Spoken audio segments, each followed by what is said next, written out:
हम बतावा तानी जज साहब।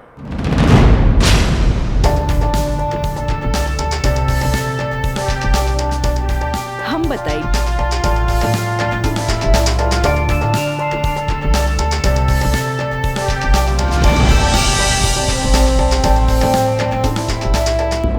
मिलॉर्ड, हम चाहे कि ये केस हम खुद लड़ी। ई रहल हमार बार ऑफ अटॉर्नी के रजिस्ट्रेशन।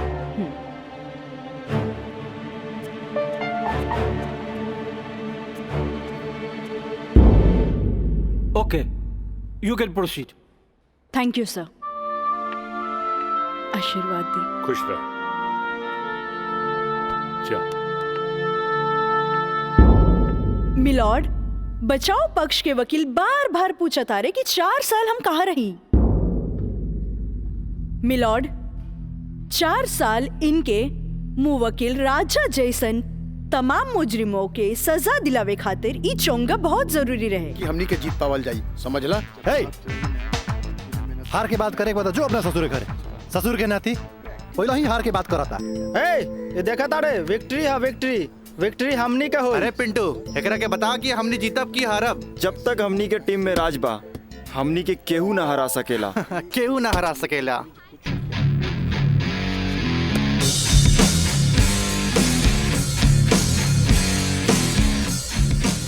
मयंक, हाँ राज, जीत केकर होई? जीत तो हार हुई और क्या कर हुई। और जीत सिर्फ फुटबॉल में ही ना, प्यार में भी हुई। एक से एक टुकड़ा गुलाब का फूल भिजवा दे रही। लेकिन यार, गुलाब बहुत महंगा हो गया। अरे 500 रुपया हमारे पॉकेट से लग गई। समझ गई नहीं तोर नौटंकी। ई ले 1000। पीछे से आवत भी तोहर प्यार और हम चन्नी बाजार। हेलो काजल। हाय, एक सेकंड। चलो लोगिन फैन, मैदाने में अब देखल जाई। हाँ हाँ, चला चला। राज, तोहरा हम कैसन लड़की दिखत बानी? शरीफ, अच्छी लड़की। गलत। तोहरा जैसन लड़का खातिर हम एक बहुत ही बदमाश लड़की बानी। अच्छा, ई बतावा, टोकरी भर फूल भेजे के का मतलब रहे? मतलब ई की दोस्ती और ई प्यार के फूल ह, एकरा मुरझाए मत दिया। ए काजल, अपना दिल में हमेशा दोस्ती और ई प्यार ला जगह बनैले रहियो। ई जन्नत में बनेला, एक एक वो बिखरे मत दिया। रिश्ता जन्नत में बनेला, बिखरे मत दिया।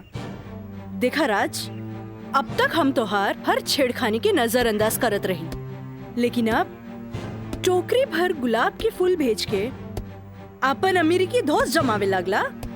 तोहरा पता नहीं कि हमार बाबूजी कोर्ट में पेशकार बाड़े और उनका वास्ता रात दिन गुंडा मवाली और पुलिस से होत रहेला। और ई भी जानला, वो गुस्सेल भी जरूरत से ज्यादा बाड़े। वो तो हम तारा के देखते बुझ गलनी है।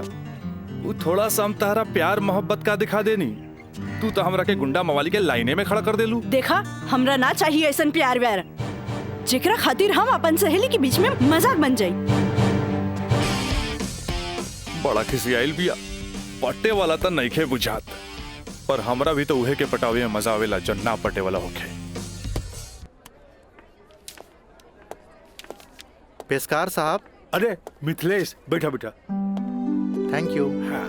पेशकार साहब, हाईली फाइल अगला हफ्ता के हर केस के तारीख पूरा ब्यौरा के साथ तैयार कर देनी है। भाई वाह, एगो साइंस के स्टूडेंट होके तू सिविल कोर्ट ज्वाइन केला, हमार फाइलो तैयार कर देला जी। मिथिलेश, जब से तू यहाँ पर ज्वाइन कैला, हमार कुल काम आसान हो गया। एगो बात कही सर, रउआ अखिलेश आ हम मिथिलेश, राउर काम के तो डंका बजिए रहल बा। अब हमरो तो कुछ सेवा करे दी। जानी ले, एमे हमरे फायदा बा। एगो क्लर्क होके हमरा फ्री में पेशकार के अनुभव मिल रहल बा। आज ही फाइल तैयार करे में तो तोहरा पूरा दिन लग गेल होई। चला, कोनो बात ना, यहाँ से सीधे घर चले के आ खूब बढ़िया नाश्ता करेंगे। आवा। पेशकार साहब, ये हमरो कहे के रहे कि आज रउवे साथे घर चलब। अच्छा। असल में काजल के एग्जाम नजदीक बा, से उनका खातिर कुछ नोट्स तैयार कर ले बानी। जे दे भी देव अच्छा अच्छा अच्छा, तो यही से काजल के फोन आए रहे कि आज लिट्टी चोखा बनौले बानी। मिथिलेश बाबू के भी साथे ले ले आई है, जी। हैं? ठीक बा, चला। चलिए।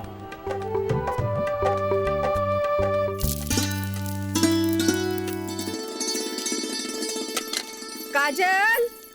हाँ माई, बेटा तनी है बैगनवा देख तो। उफ, तोर भरता बन जाए ना, तनी दोनों जने के प्लेट में डाल के दिया। ठीक बा माई, तबले हम चाय लेके आवा तनी। ई लिए लिट्टी चोखा।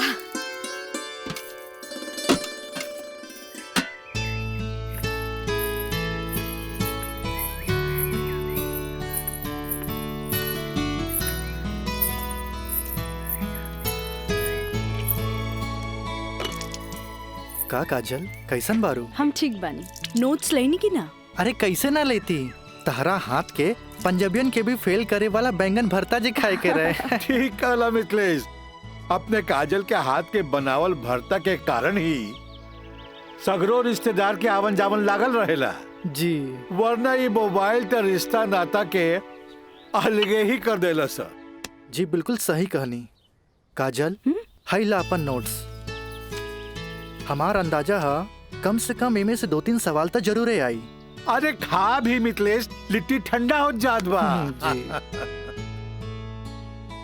अब ऐसे भी 2 दिन तक ले तई नोट्स के हाथ लगाए वाला नहीं की, काहे कि 2 दिन के बाद फ्रेंडशिप डे जौन आ रहल बा। हाँ। रउआ का समझा फ्रेंडशिप डे? दे 300 रुपया। 300 रुपया? अरे काजल के फ्रेंडशिप बैंड खरीदे के बा। है, और चढ़ाओ अपना बेटी के माथा पर। है फ्रेंडशिप डे, काहे ना कोनो बड़ी सेठ से बियाह कर ले लो। अरे करम में तो पेशकार लिखल रहे, तका करती है? काम आई। हमार बाबूजी की कम समझे लो, मजिस्ट्रेट तो आइला जाइला, बाकी हमार बाबूजी की तो सारा जिला जवार जानेला। का मिथिलेश बाबू? हाँ हाँ बिल्कुल ठीक कह लू। ये दोस्ती हम नहीं तोड़ेंगे, तोड़ेंगे दम मगर तेरा साथ ना छोड़ेंगे।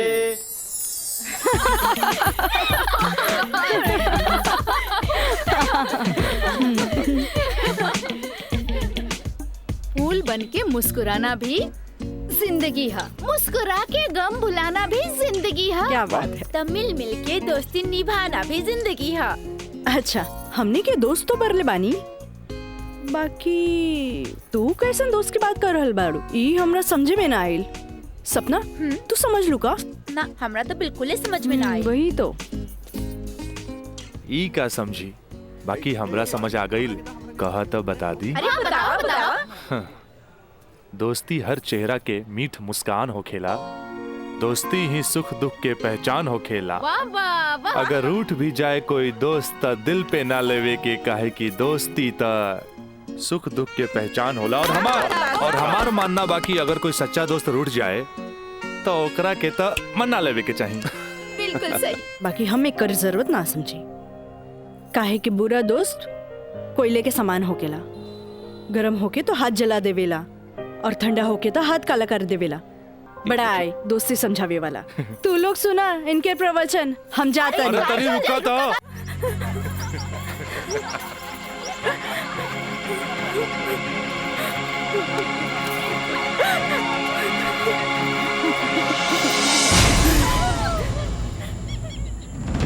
ये काजल, तोरा परेशान होके के जरूरत नहीं खे। खबर भेजवैनी हा, राज आपते हुई। May I coming sir? Yes come in. का बात बस सर, आप हमके बुलाई नहीं हो? हाँ, ई का सुनतानी हम हो, तोरा जैसे स्टूडेंट के वजह से ही कॉलेज के बदनामी हो जाला। को एजुकेशन के मतलब ही ना हा कि कॉलेज में कोई लड़का लड़की के छेड़खानी करे। लेकिन सर, हम कुछ ना सुनने के चाहता नहीं। अब कोई ना कोई स्ट्रिक्ट डिसीजन हमरा लेवे के पड़ी। ठीक बा काजल, तू जा सकेलू। जी सर, थैंक यू। लेकिन सर हम ऐसा क्या कर देनी है कि काजल आपके लगे हमारी शिकायत लेके आ गई है? शुक्र मनावा कि वो हमारा पास आ गईली। अगर पुलिस के पास जईती त सीधे अरेस्ट हो जाता। बुझला, आजकल ऐसा कानून आ गइल बा कि एकरा में बेलो ना मिलेला, सीधे जेल होखेला। बाकी सर वहाँ और भी तो लड़का लेके रहे। हाँ अरे ये तो हम कहे के चाहत नहीं तोहरा, और भी लड़की रहे, यह लड़की के छेड़े के का जरूरत रहे? वो पेशकार के बेटी के मामला बढ़ जाई त का होई? तोहर बाबूजी के हम काम मुंह दिखैती। आइंदा ख्याल रखी है, तू जा सकेला। ठीक बा सर, थैंक यू। मयंक भाई बहुत टाइम लगिल प्रिंसिपल के यहाँ। अरे तो आबते हो है ना। का बात भइल? बड़ा टाइम लागत दला। कहत रहले हाँ, ऐसा के काहे पटावेला जौन शिकायत लेके आवे, ऐसा के पटावा जौन शिकायत ना करे। तो प्रिंसिपल साहब गलत का कहत बड़ा? पता ना काजल में का देख लेले बड़ा कि वही के पीछे भागा जात बड़ा। तोहनी के ना बुझाई, हमरा ओकरे पटावे में मजा आवेला जौना के पटावल मुश्किल बा।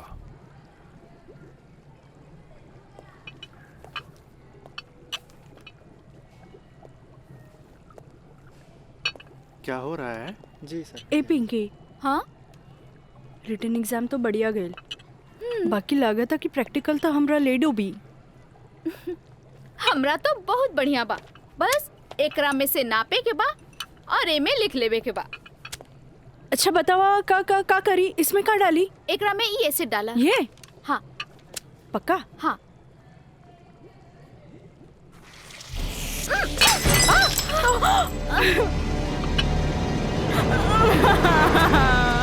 अरे काजल! काजल, where are you going? What happened?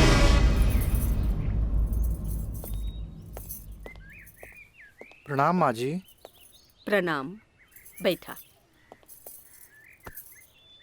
अकेले पेशकार साहब कहाँ रह गइलन? उहे बतावे के बा जे आज उनका कचहरी में देर होखी। अच्छा अच्छा। काजल के आज प्रैक्टिकल के आखिरी एग्जाम रहे, से पूछे के बा कि एग्जाम कैसन गईल। अब देखा बहले तो ऐली ना, कैसन जाए कहा जाए कुछ समझ में नहीं ख्यावत। अभी औते हुई ई देखा। अरे का? अरे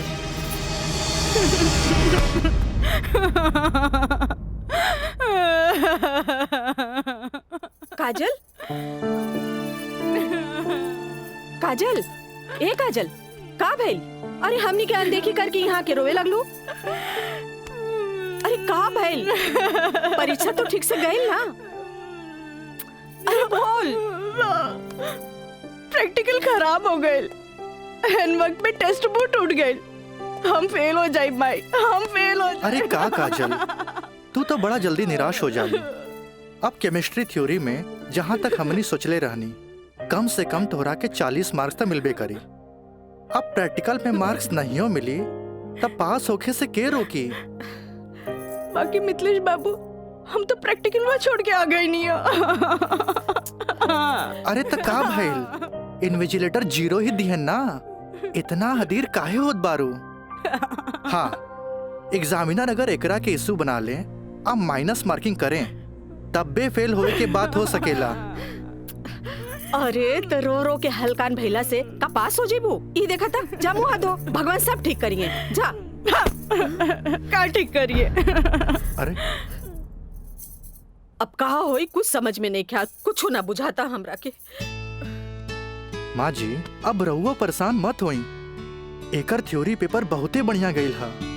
अरे तो तुहार गाइडेंस रहे तबे ना।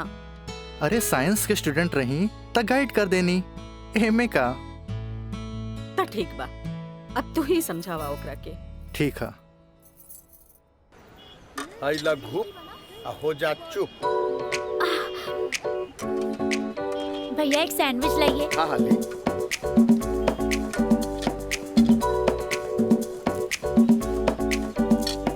मुझे भी तो दो, और तीखा बा। भैया जल्दी से दो ना, मुझे भी। लेकिन छोला थोड़ा ठंडा हो गया है ना? अच्छा बा, ठीक बा। भैया रायदा, अब हमरा के चाहिए बस। अरे खाना यार, कहे अभी से एग्जाम में फेल हो गेलू का? हाँ काहे चिंता में बड़ू हो? हाँ चिंता ना रही का तोरा नहीं के। Excuse me girls. काजल, तू तो बुझाता कि अभी लेक हमरा से नाराज बाड़ू। अरे नाराज तो हम हो रही तारा से, पर हमरा हमार दादाजी के सिखावल एगो बात याद आ गई।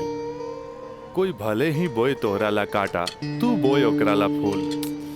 देखा काजल, तू तो प्रिंसिपल साहब से जाके हमार शिकायत कर देलू, पर हमरा हमार दादाजी के सिखावल उ बात याद आ गई। भाई तो उनकर पोते नू, हम जकरा चाही लेनू ओकर पूरा ख्याल रखी ले, है ना? देखा है ने, और ये बात के पता तोरा बड़ा जल्दी लग जाई, बुझाइल? गर्ल्स, आप लोग के रिजल्ट आ चुकल बा। अच्छा। और ये क्लासरूम में आप लोग का रिपोर्ट कार्ड बांट रहल बा। जाई जल्दी चला। अरे जल्दी चला। ए काजल, कांग्रेचुलेशन, आपके केमिस्ट्री के प्रैक्टिकल में 20 में 20 मार्क्स मिलल है। Mister Raj, for your kind information, हम केमिस्ट्री प्रैक्टिकल एग्जाम ही छोड़ देनी है। ऐसे अपन कांग्रेचुलेशन अपने पास रखी। हाँ।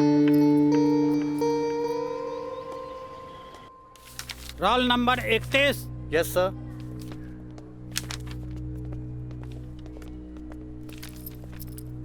Roll number 32। Thank you sir.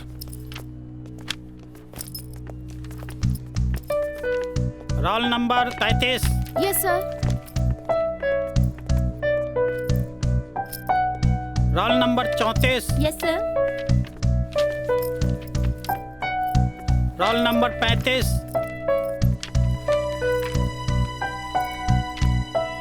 Roll number 36।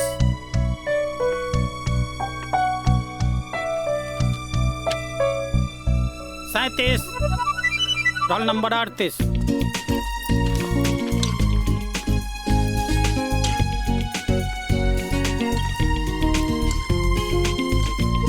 है ना? देखा है ने, और ये बात के पता तोरा बड़ा जल्दी लग जाए, बुझाइल? ए पिंकी पूजा, हाँ का ई देखना, हमरा के सच में केमिस्ट्री प्रैक्टिकल में 20 में से 20 मिलल। ये जरूर राज के कारनामा है, काहे कि ये इन्विजिलेटर शर्मा जी ओकर बंगले पे तो ठहरल रहलन। ओह हाय मैं मर जावा। अगर तोहरा जगह पे हम रहती ना तो राजा के तो रानी बन जाती। जा बन जा। तारा के देख के ना एगो बात याद आ गई। इया कहे धिया धिया, धिया कहे चिया चिया।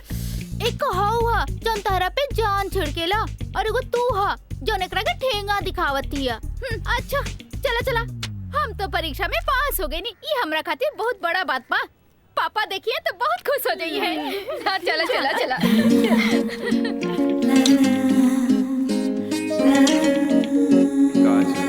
दादाजी के सिखावल एगो बात याद आ गई। कोई भले ही बोए तोहरा ला काटा, तू बोए ओकरा ला फूल। ई ले, अरे भाई अपोजिट टीम आ गई बा, हमनी के का होई? अरे आ गेल त का भइल हो? अभी तो टाइम बानू मैच में। टाइम बा का एहिजे बैठ के टाइम पास करबा। ए जब हमनी के मैदान में जाएम नु तो देख के थर्रा जाइलो, ठीक बा? अब चलो जौन होई तो मैदान में देखल जाई, उहे देखल जाई। चलो राज भाई बॉल दे। तोहनी के इतना हड़बड़ी बना तब बड़ा सन, हम आवाता नहीं। चलो लोग, चलो आवा।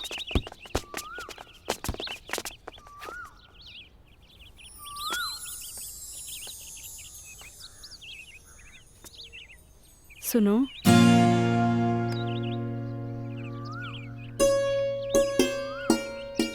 सॉरी राज, हम तोहरा के गलत समझनी, लेकिन तू तो सच में दिल के राजा बाड़ा। और तू ये राजा के दिल के रानी। ए काजल, हम तारा के बहुत चाहेनी। Thanks for chemistry practical marks. WhatsApp number मिली का? व्हाट्सएप? हाँ ठीक बा, ले ली। 8291 71 7752। 8291 71 7752।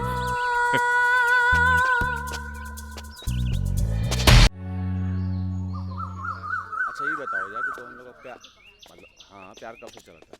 काजल बताओ ना। काजल, हम दोनों एक दूसरा से प्यार करेले, फिर भी तू हमरा से दूरी बना के काहे रहेलू? राज, हम कोनो ऐसन वैसन लड़की ना है। जब तक शादी ना होखे तब तक हमने की दूरी बनवले रखे के चाहिए। गुड, तहारी ये आदा हमरा के निक लागेला। हेने सुना? हाँ? देखा राज, तू हमार कोनो फायदा ना उठा पाई बा। एक मिनट, हम आता नहीं।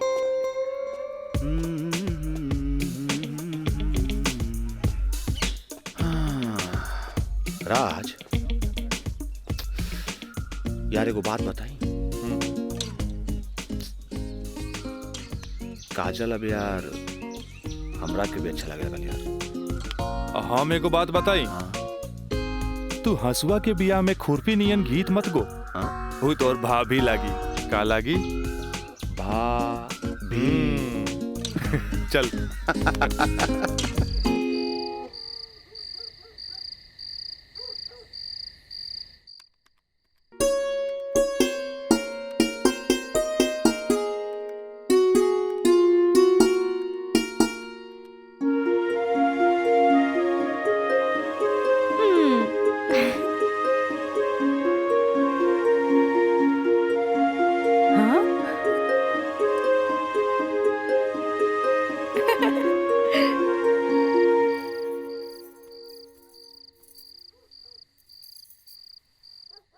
घर के सब काम निपटा ले लू? हाँ। ब्लड प्रेशर के ई लोसर एज खात खात रउआ के सालन बीत गए। अरे एक बेर डॉक्टर से पूछ लेती कहीं गोलियां तो ना चेंज करे के बा। एकर साइड इफेक्ट भी होला। एक बेर हमार बाबूजी के पैर ऐसे ही सूज गए रहे, जब गोली चेंज भइल तो एकदम ही ठीक हो गइल। तू हमार कितना ख्याल रखेलू? अच्छा ये बतावा, तू अपन थायराइड के गोली खा लू कि ना? अरे कहाँ खाइला, 3 दिन से तो वो खत्म हो गइल बा। का गोली खत्म हो गई? तू हमरा का बतैलू ना कि गोली खत्म हो गई? चाहे तू मरबू, तू एक दिन जरूर मरबू। फिर हमरा से ये ना कहिया कि हमार ख्याल ना रख ले। अरे जब मरिए जाए तो कहा बोलब? तब तू का चाहेलू? हम जिए थे जी मर जाएं? हैं? दहाइला, आज के बाद हम हो दवाई ना खाई। और पारा चढ़ गई। हाँ? तलवा के लहर माथा पर चढ़ गई। अरे तलवा के लहर माथा पर ना चढ़ी तो क्या हुई? तू दवाई ना खाइबू तब बिस्तर पकड़बू, फिर घर के चूल्हा चौका घर बाहर के देखी? अरे हमरा तो कचहरी के काम से फुर्सते ना मिलेला, फिर बैठ के तुम्हारी सेवा के करी? अरे के करे कहता सेवा? मत करब, मरे दे, मत ले बापन कचहरी से छुट्टी। तू तो यही चाहता रू कि समाज हमरा के रनवा बन के फिरत देखत रहे। हे भगवान, माफ करी हमरा के। अरे तू हमरा के माफ करा। जाई। अब हमरा कोनो जुगाड़ करे के पड़ी। काजल। हाँ, काजलवे के माथा चाटी। काजल, काजल जी का करता रू? पढ़ाई करत रही, वो इंटरनेट से कुछ नोट्स लेत रही। ठीक है काजल, तो क्या हमार क्रिया आज से तो हाथ ड्यूटी है कि तू अपना माई के रोज भोरे भोरे थायराइड के गोली देबू। अरे वो तक खुद मरी है और हमने सबके भी मार दी है। कॉलेज जायलू ना? जी बाबूजी, लाइब्रेरी में पढ़ाई खातिर कल संडे है, फिर भी हम जाए। ठीक ना बाबूजी? गुड, वेरी गुड, ऐसा ही पढ़े के चाहिए, तब तरक्की करबू।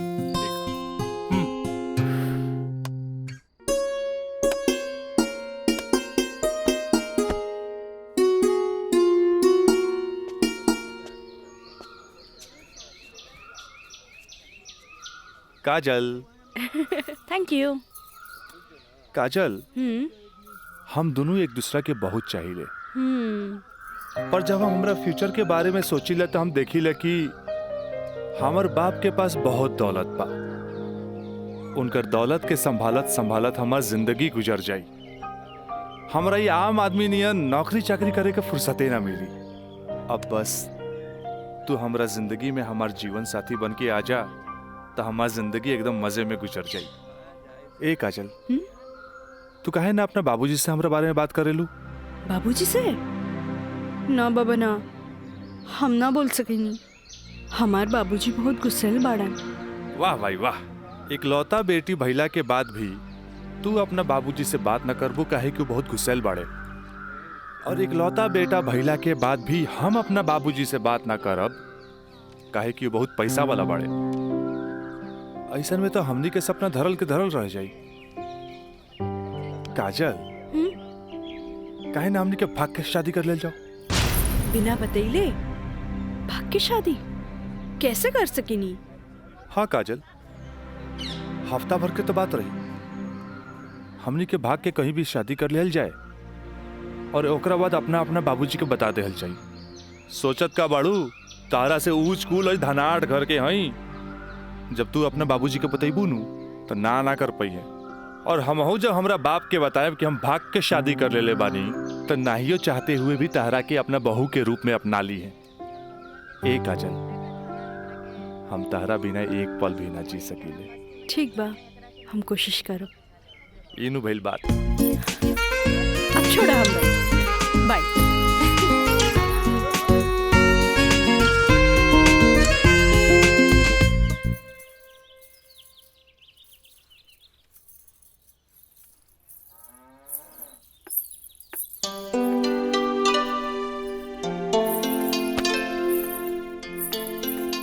काम आई तोहरा से आराम नहीं के होत का? जब देखा काम का सिर्फ काम ही करबू।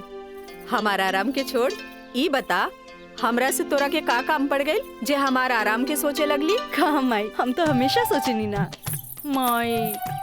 कॉलेज से एक हफ्ता एक्सकर्शन खातिर हमनी के हजारीबाग जाए के बा। हम डैडी से ये बात नहीं के बोल सकत, परमिशन दिला दे ना माई प्लीज। हमरा के मजौवा के समझ ले ली का? हाँ, अरे हमहू ग्रेजुएट बानी। ई होली में तोरा के कौन कॉलेज लेके जाता? वो होली तो मार्च में पड़ी, अभी तो फरवरी चल रहा बा। एक के हफ्ता की तो बात बा माई, प्लीज माई प्लीज। अच्छा, तोर बाबूजी आज ऑफिस नहीं खे गइलन, मिथिलेश के संगे बैठल बाड़े। कौनो शादी में जाए के बा, चल कोशिश करत आनी। थैंक यू माई। मिथिलेश, ऊ कहल जाला ना कि हाकिम के अगाड़ी या घोड़ा के पिछाड़ी ना रहे के चाहे हैं? मजिस्ट्रेट साहब के इकलौती बेटी के बियाह, यही से हम खुद चलता नहीं तो हम न्योता तोहरे हाथे भिजवा देती। अरे रउआ चलती तो उनको भी खुशी होत। हाँ, ए जी। लेकिन हाँ? ई का कहतिया? का कहतिया? अरे कॉलेज टूर पे एक हफ्ता खातिर हजारीबाग जाए चाहतिया। ये एजुकेशनल टूर आके पिकनिक? एजुकेशनल टूर अच्छा। बोली ना। ई तो निम्मन बात हो सर। स्टूडेंट्स के बाहरी दुनिया देखल उतने जरूरी है जितना विषय के ज्ञान। ठीक है, एजुकेशनल टूर होता मैं अलाउ करता नहीं, बाकी नो मटर गस्ते ओनली पढ़ाई। जी पापा। ये बतावा ये सब में कितना खर्चा आई? 2-3 हजार पापा। तू हमारे से 5,000 ले ला, ठीक है? थैंक यू पापा। चला हो, तू हमरा के दिखावा कि वो न्योता के कागज तैयारी हाँ, कर बांध देले बानी। चलो आए। मिथिलेश, हम आवत हैं, बैठो। जी सर जी। Thank you so much Mithilesh बाबू। अगर रउआ ना बोलती तो ये हरगिज ना मानतन। अरे वो तो हम तुहार मुंह देख के साथ दे देनी। जा मजा करा। कैसन लागल? वाह, सो ब्यूटीफुल। ये कहाँ लेके आ गई ला? पहले चला था तब ना पता लगी। उतरा। अरे स्टैंडवा कहाँ चल गई?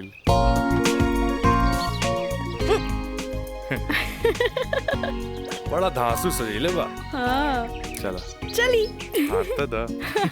कहाँ जाए के है? इधर। हाँ, इधर जगह तो बड़ा झकास बा। का यार राज, कब से हम तुम्हारे इंतजार करत बनी, इतना लेट कर दला तू?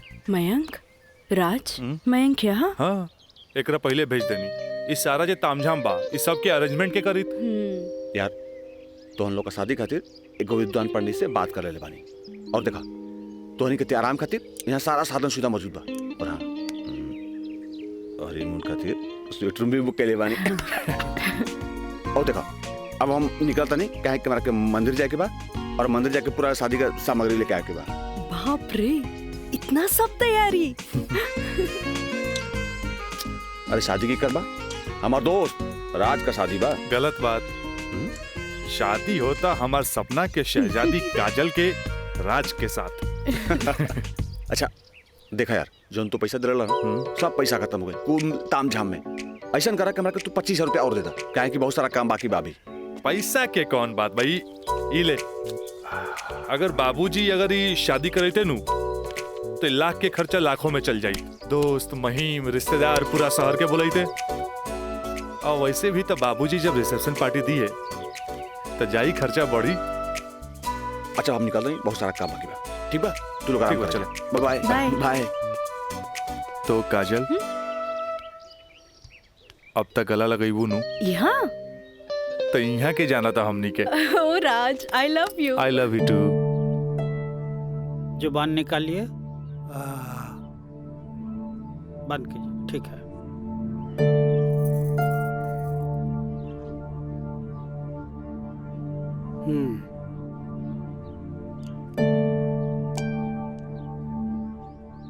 सांस लीजिए और जोर से।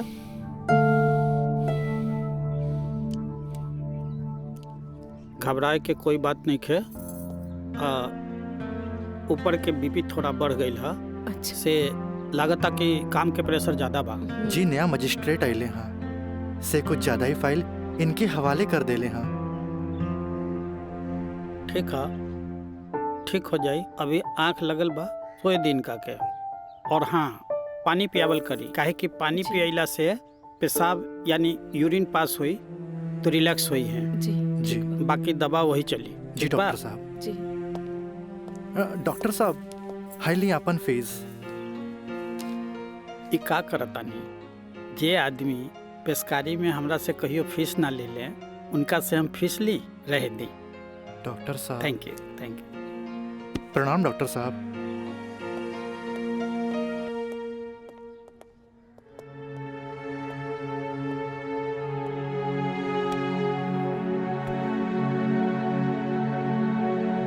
लेता नहीं। हाँ काजल बोला, कैसन बारू? माई बाबूजी कैसन बाड़न? बाबूजी के तबीयत खराब बा। बीपी बढ़ गई हा, से सुतले बारन, उठाई का? हाँ, नहीं छोड़ दी, यहाँ सब ठीक बा। आप कैसन बानी? हाँ हम तो ठीक बानी। माई के बुलाई का? ना रहे दी, आके हम सरप्राइज दे। Okay bye. Okay bye. केकर फोन रहे? काजल के। अच्छा वहाँ के ठीक बारी, अच्छा खोज खबर लेत रही। अच्छा माँ जी, हम चलत तानी, सांझ के फिर से आ जाए। ठीक बा।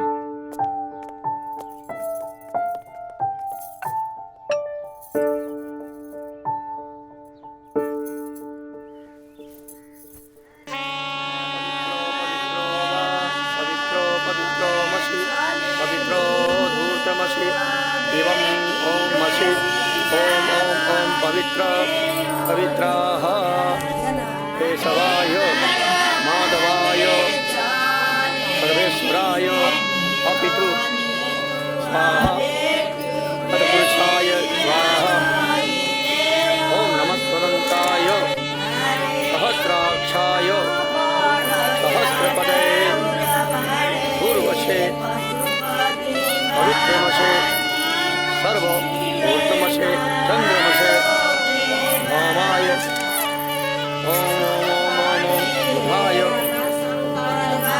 ओम पवित्रो वा पवित्राय नमः सावित्रे नमः पवित्रे नमः तत्पुरुषाय सर्वेश्वराय नमो नमः ऊर्ध्वमशे पवित्रमशे सर्वमशे ओम विक्रम पवित्रं तत्पुरुषाय ओम अंबिकाय अम्बे अंबिके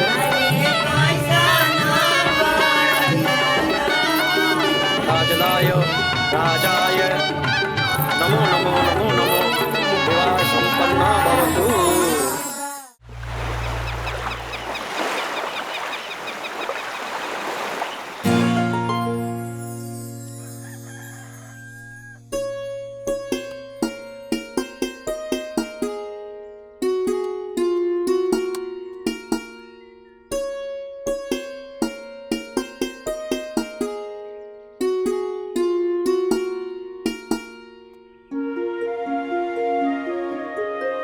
काजल, काजल,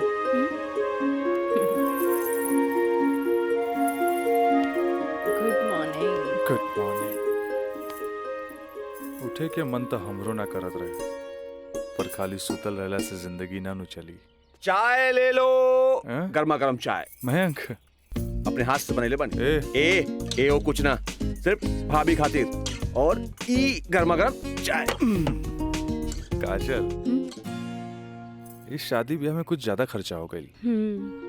हमरा घरे जाए के पड़ी। वो कहा कि अपने बाप से कुछ पैसा भी ले ले और उनका के इस शादी ब्याह के बारे में बता के पटा भी ले।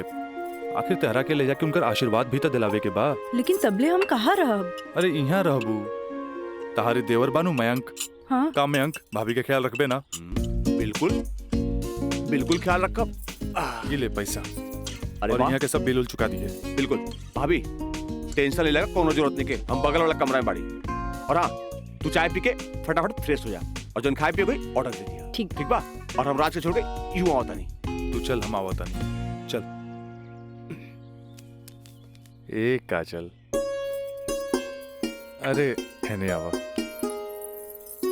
कल साझे लिख के तो बात बा, हम यूं बेनी यूं आईनी। और वैसे भी अब तहरा बिना हमार मन कहा लागी। अब जाई भी और जल्दी आई। ठीक बा।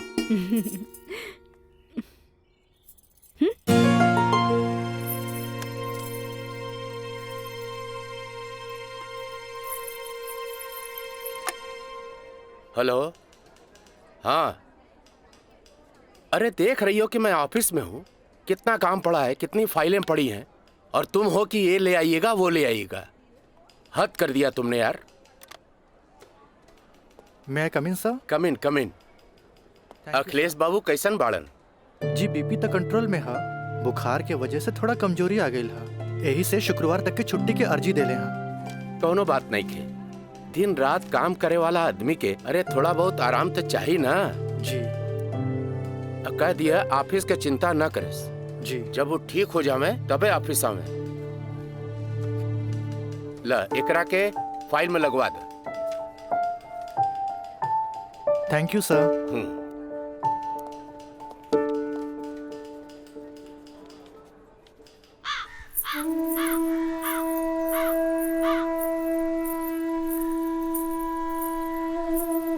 अरे भाभी, आइए बेटी। भाभी, क्या बात बा? बड़ा परेशान लागत बानी। हम राज के फोन लगा लगा के थक गई नहीं। कभी डेड टोन मिले था तो कभी आउट ऑफ कवरेज एरिया। तोरा पास उनकर कोनो लैंडलाइन नंबर बा? ना भाभी, और हम उनका दूर नंबर पे फोन लगा के थक के हार के बैठ गई। हैरानी की बात तो ये बाकी कि गैला के बाद ना कोनो खबर, ना कोनो कॉल, ना कोनो मैसेज। भाभी तू टेंशन मत ले, हम अपने को दोस्त के भेजले बानी, और जैसे ही खबर मिला था सबसे पहले हम तोरा के बताई। ठीक बा, हम अपन कमरे में बानी। अरे भाभी, घबराए कोनो बात नहीं की, हम बानी ना।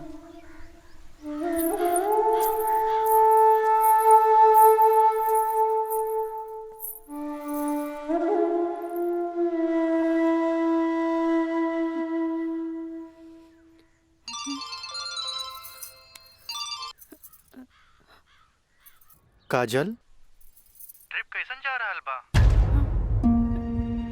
ट्रिप ठीक बा। का बात बा? तोहार आवाज में खनक नहीं खे? नहीं, ऐसा कोनो बात नहीं खे। हमार मतलब सब ठीक बा।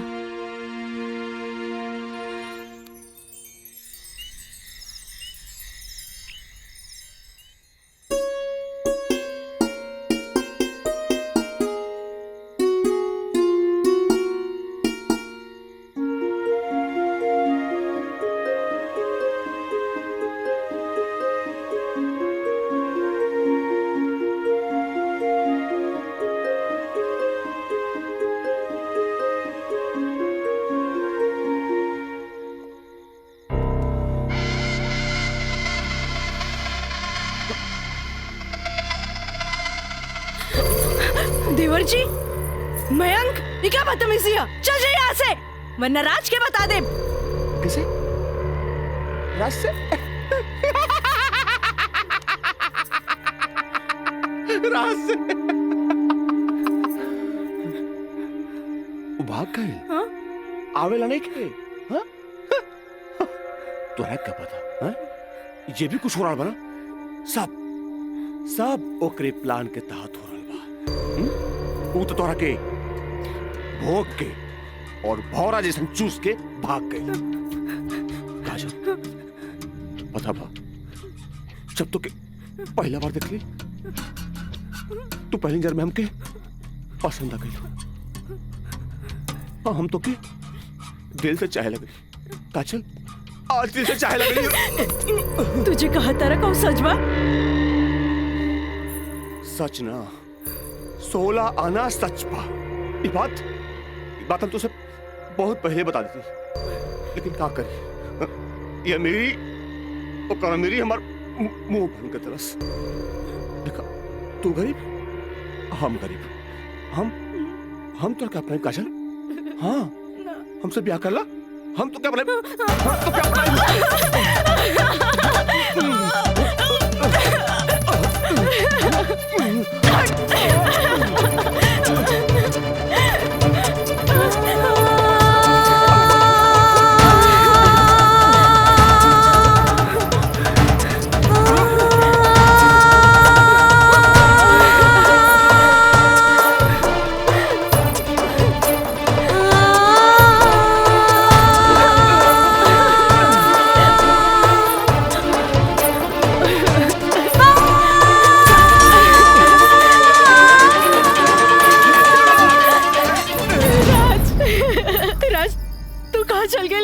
छोड़ के महंग तो और काजल के बर्बाद करेंगे चाहत रहे तू बोलत काहे नहीं कि राज बोली ना हम जहाँ भी गए रही तोरा का मतलब बा और ये मयंक वैसे भी तोरा सारा के सारा सच्चाई बता देले होई ये हमार बदला है काजल बदला प्रिंसिपल से शिकायत करके ते हमरा के पुलिस और कानून के धमकी तो दिला देले रहलिस पर अब ब्याहता बन के सुहागरात बनेले बाड़ी एकरा के छेड़खानी और रेप के नाम तो नानू दे सकेली भाभी देख ले लो हम कितना गला फाड़ के चिल्लाता ली भाभी हमसे ब्याह कर ला हम तो जिंदगी भर साथ निभाए लेकिन ना तोहार तो खोपड़िया में औते ना रहल देख ला ठीक है तो कहत आई हाँ ए काजल तू मयंक से ब्याह कर ले ऐसे भी एकरा हमार जूठन खाए की आदत बा तू अब बस हमारे को जूठन बारू जूठन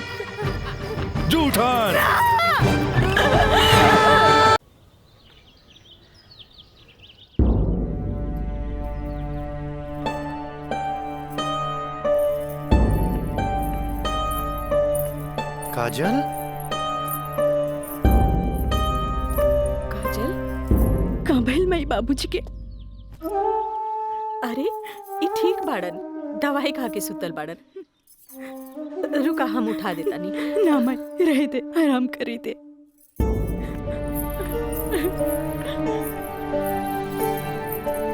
काजल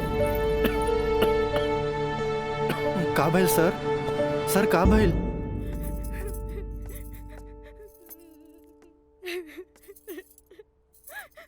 काजल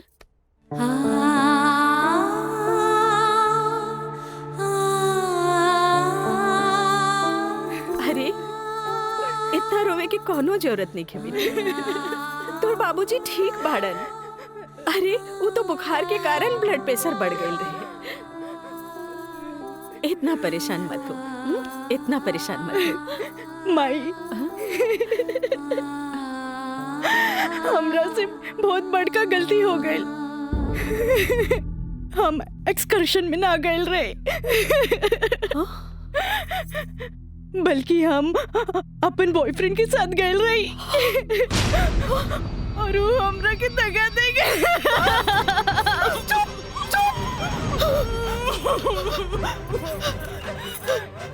सच सच बता सच बता का भाई तू ठीक तो बाड़ी ना तू ठीक तो बाड़ी ना हम ठीक तो ना बानी माई तू हमरा के एक वचन दे कि तू हमरा से दोबारा कुछ ना पूछबे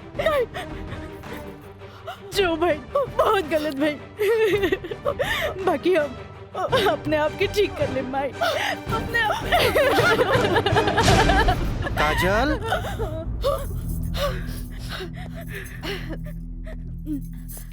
काजल, बाबूजी तोरा के बुलावत आ रहे। चल।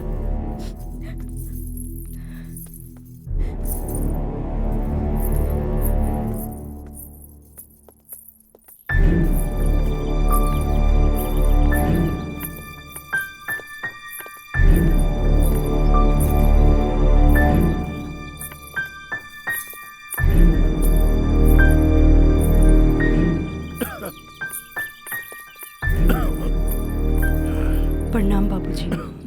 अब तबीयत कैसन बा? आ गइलू बेटा? ठीक है बा। तू बतावा तो ट्रिप कैसन रहा और अब आगे पढ़े के का प्लान बा बेटा?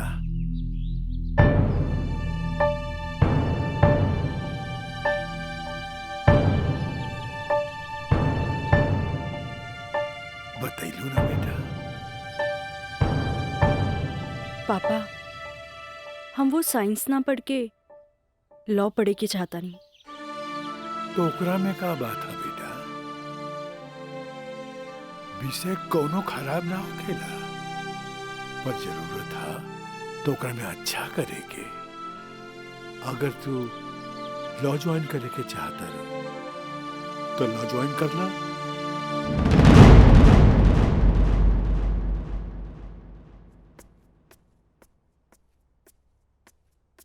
का काजल बेटिया, तबीयत ठीक बानो?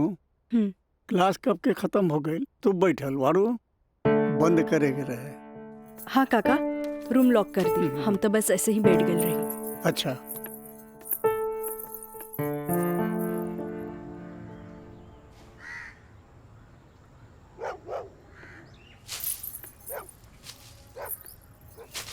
काका,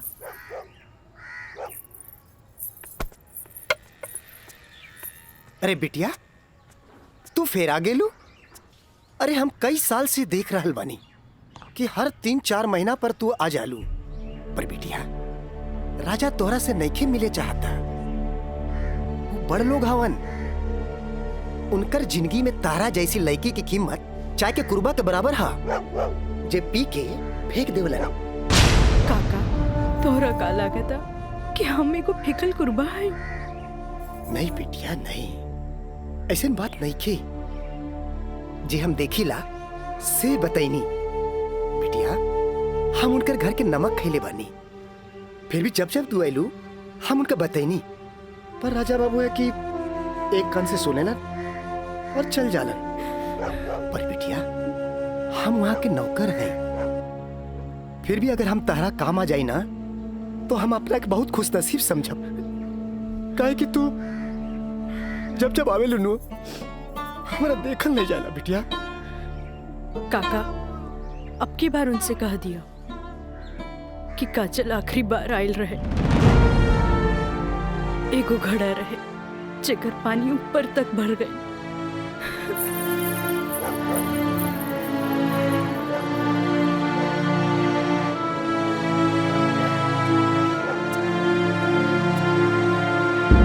मैडम जी, ये कुछ बिल है। कारपेंटर बिल है, ये टेलीफोन बिल है। हाँ तो केस ये है कि मुवक्किल एक गरीब लड़की है जेकरा के शादी का झांसा दे के पहले भोगल गई और बाद में जूठन की तरफ फेंक दी। वो दहेज के केस न कर सकत रहे काहे कि वो गरीब रहे। वो रेप के केस न कर सकत रहे काहे कि वो अपने घर वाले के मुंह पर कालिक न पोते के चाहते। वो प्रताड़ना का केस भी न कर सकत रहे काहे कि वो घर में कब्बो रहली नहीं। अब वही मुवक्किल का केस तो के लगे।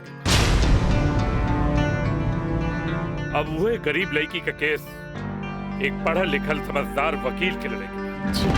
काजल, हमरे नजर में तू एक मर्द लड़की बाड़ू। हमें फक्र बा कि तू हमारे असिस्टेंट बाड़ू। आई एम प्राउड ऑफ यू बेटा। जी सर, थैंक यू।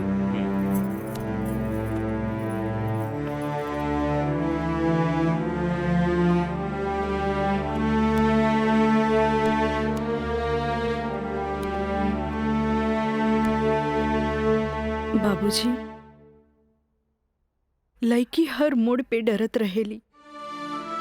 अकेले होके तो सुनसान से डर, भीड़ में होके तो लोगन के डर, जब हवा उड़े तो दुपट्टा उड़े के डर, केहू घूरे तो ओकरा आग के डर, बचपन में माई बाप के डर, बड़ होके तो भाई से डर। सिर्फ डरत रहेली, तब तक डरत रहेली जब तक ओकरा जीवन साथी ना मिल जाए। और हमार जीवन साथी तो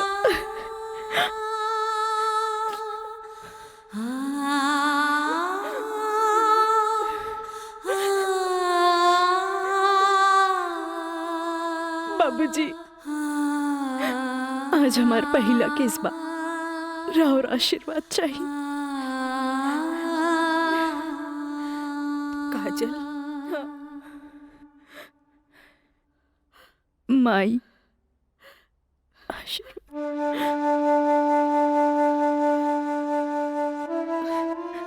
तोहरा के वचन तो हम दे चुकल बानी, कुछ ना पूछेगे। बाकी जौन काम में तू लगल बाड़ा, हमारा आशीर्वाद बा तोहरा के कामयाबी हासिल हो।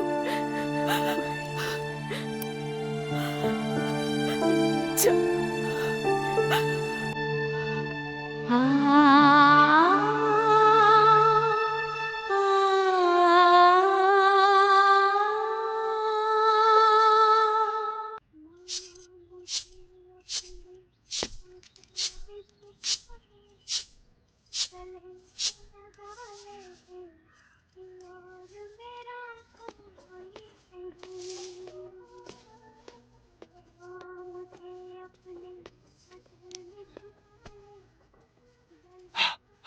माई, हमरा के 30,000 रुपया चाहिए, नौकरी का फार्म भरे के बा।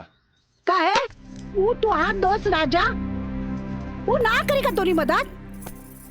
भाई, अब हमारा के केहू को मदद की जरूरत नहीं की, खुद नौकरी करे के बा, कमाए के बा, कुछ बने के बा। यही तो हम कहा था नहीं, उम्र हो चलल, नौकरी ना करबे तो कौन बाप अपन छोकरी तोरा से ब्याही। हमरा का, हमार जिंदगी के का, आज है कल ना रहा, फिर बहुत हो गया भाई, चल पैसा दे। दे पैसा, तोरा से मुंह लगाए बेकार है। पैसा पैसा पैसा। हाँ हाँ दे। देता नहीं।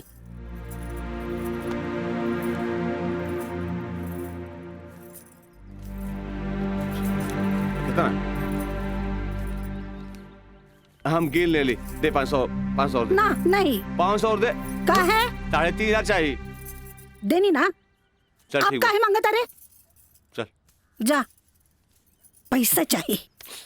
एक बात कही, तू दुनिया का सबसे अच्छा माई है। चल मैं चलता रही।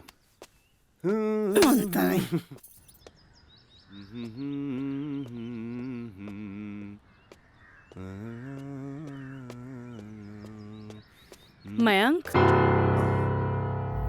काजल, तू इतना दिन बाद यहाँ? हमरा तोरा से कुछ बात करे के बा। चलो घर बैठा। यहाँ ना, चलो कॉफी डे में बैठल जाए।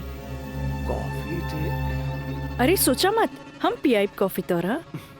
चल ठीक। चलो।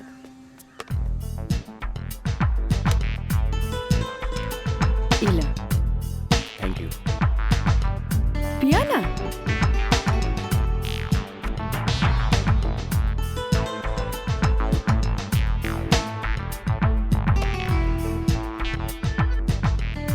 काजल, आज तोरा के यहाँ देख के बहुत अच्छा लगा था। और एक बार बताई,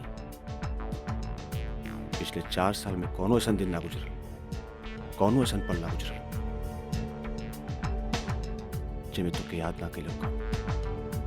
अच्छा कुछ छोड़ा, ये बताओ कि आज हमार कैसे याद होगी? पहले हम अपन अतीत से लड़त रही,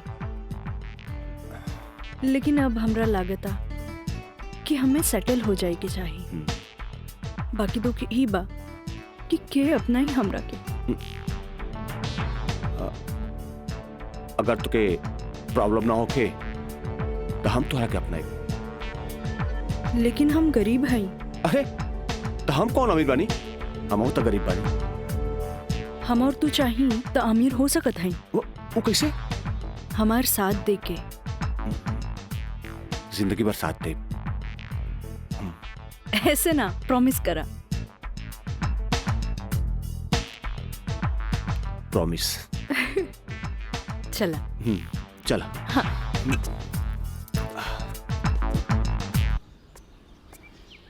मिथिलेश जी, कोनो देर तो ना भइल? अरे ना बाबा, पहले ई बतावा भइल का?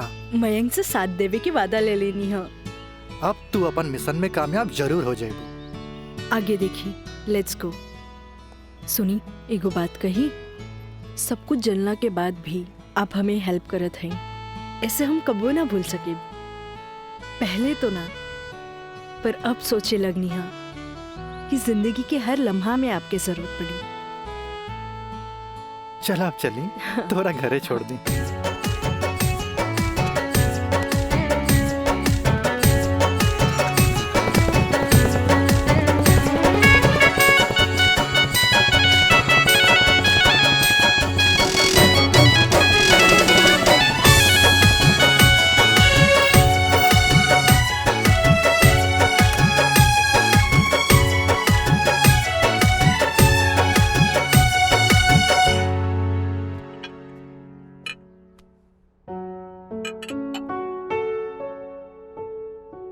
सुनी, एगो बात कही, सब कुछ जानला के बाद भी आप हमें हेल्प करत हैं। ऐसे हम कबो ना भूल सके। पहले तो ना, पर अब सोचे लगनी है कि जिंदगी के हर लम्हा में आपके जरूरत पड़ी। खाना लगा दी? ना भोला, आज तक ऐसा ही पेट भरल है। आज ना खाई बपने? ना। ठीक बा।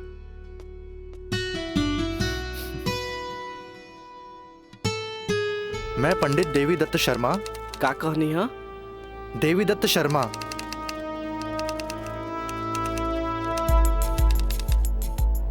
सत्रह मई के भाईल। अच्छा भैया तनी जल्दी करी, देर होता। ली। दीही।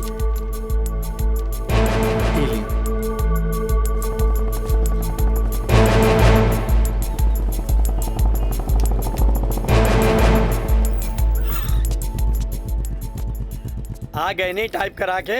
जी। लाइन दस्तखत हम कर दी। एली।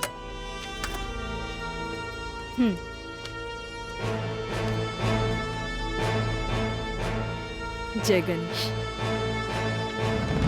ई कामता हो गई। अब बैंक के दस्तखत लेवे के पड़ी। वो आप हमरा पे छोड़ दी, वो हम ले ले। ठीक है।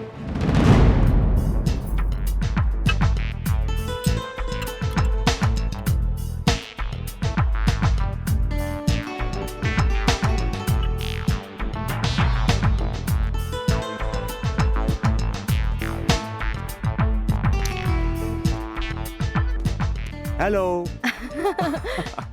हाय। सॉरी यार, आवे में थोड़ा लेट हो गया। अच्छा यही देखा, हम तो खातिर का लेके आइल बानी। अच्छा पहले चाय पिया। इला।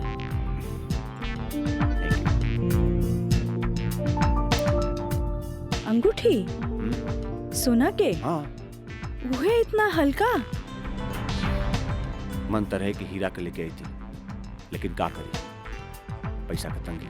अच्छा ई बतावा, खुशहाल जिंदगी जिए खातिर तोहरा कितना पैसा चाहिए? 20 लाख। अगर हम तोहरा पूरी 50 लाख दी तो कैसन रही? वैसे ही रही। समझ ला, अनार के आंख मिल गई। तो चला फटाफट ई पेपर पे साइन कर दे। अरे पढ़ा मत, यही से हमनी करोड़पति बन जाए। हाँ हाँ ल। ठीक। डॉलर भी कदम तो गिरब तो हर बहिया में ना।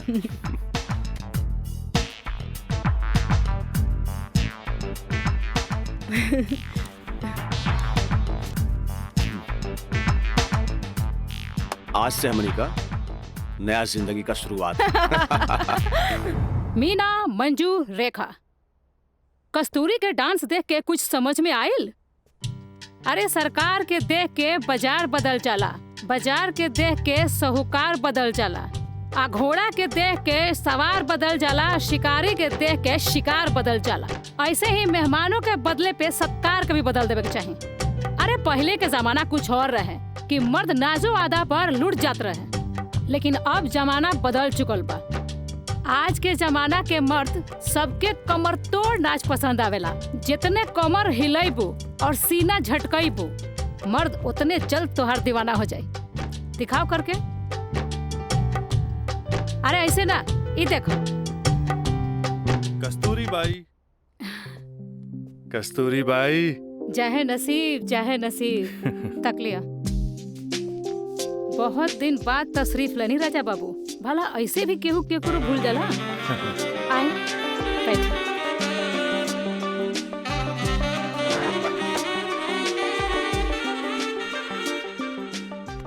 ना कस्तूरी बाई, हम भुलाइल नहीं की।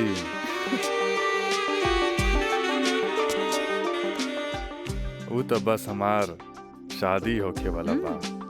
ओकरे तैयारी खातिर हम अपना माई के संगे खरीदारी में बिजी रही। फुर्सत पाते तहरा लगे आ गई नहीं। अच्छा एगो बात बतावा, कौनो बेहतरीन डांसर बा हमरा बियाह में नाचे खातिर?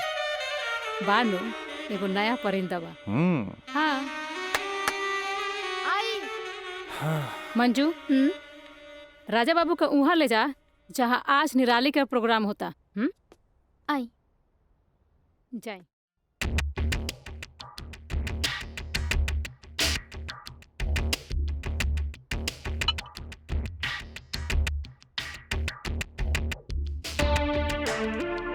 कस्तूरी, तहार निराली हमरा बहुत पसंद आई।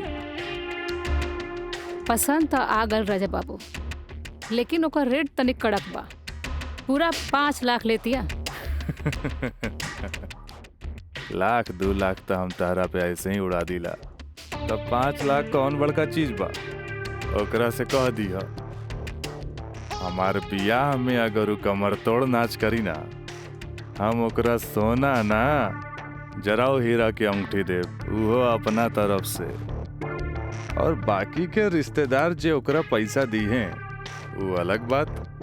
एक कस्तूरी, हीरा के अंगूठी केहू ऐसे ही ना देवेला। अच्छा, तो ऊ रवा दिलो दिमाग में इतना घुस गइल बिया।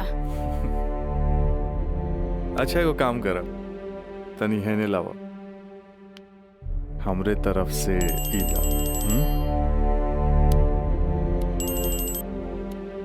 हाँ डैडी, का बात बा? तू जहाँ बाड़ा जल्दी से चल आवा। ठीक बा, हम अभी आवता नहीं। बड़ा कमजोर पर और ये नामुराद इश्क ऐसे उतारा के जाम लहले बगैर चल देनी। हाँ कस्तूरी भाई, डैडी के कुछ जरूरी काम आ गइल बा, से जाए के पड़ी। ठीक बा, अब डैडी के फोन आइल ह, तेमे हम का बोली। चला तनी, बाय।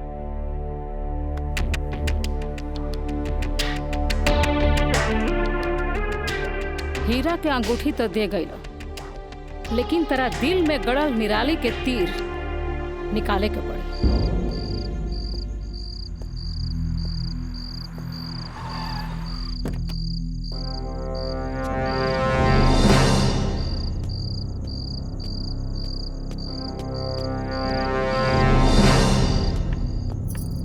क्या बात बा डैडी, इतना अर्जेंट में क्या बोले नहीं हमरा के?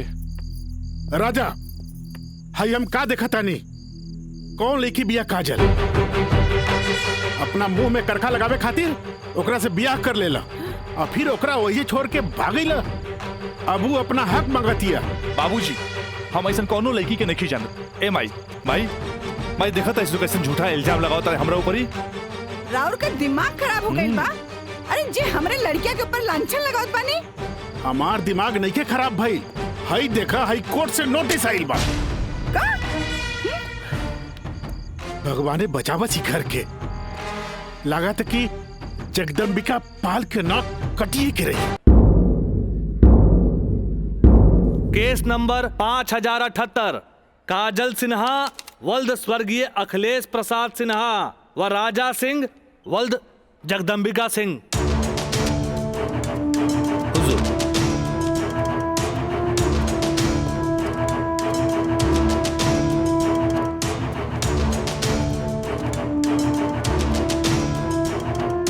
सर एफिडेविट के कर गवाहन के।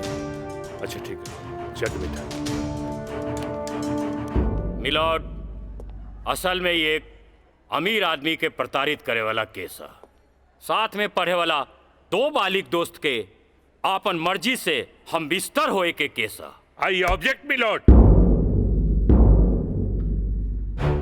हमार फाजिल दोस्त एकदम बेकार का बात कर रहल बड़न। सच्चाई तो यही है कि हमार मुवक्किल काजल का बिया राजा के साथे बाकायदा मंदिर में भैल रहे, और यह 2 गवाहन के एफिडेविट। एगो राजा का सबसे खास दोस्त मयंक और दूसर बियाह कराए वाला पंडित। आप देख ली। 4 साल बाद हमार फाजिल दोस्त के मुवक्किल कहाँ रहले? सच्चाई तो ई बा जज साहब कि हमार मुवक्किल राजा के शादी रोक के रुपया ऐठे के एगो षड्यंत्र बा, षड्यंत्र। शादी? कैसन शादी? अरे राजा का शादी तो पहले ही हो चुकल बा। अगर दोबारा शादी भइल ना तो तोहार मुवक्किल जेल जाई, जेल। बस जज साहब बस, हमू इनका से यही पूछा तानी कि आखिर ये किस्सा 4 साल बाद ही काहे उठावल गई, बताई? हम बतावा तानी जज साहब।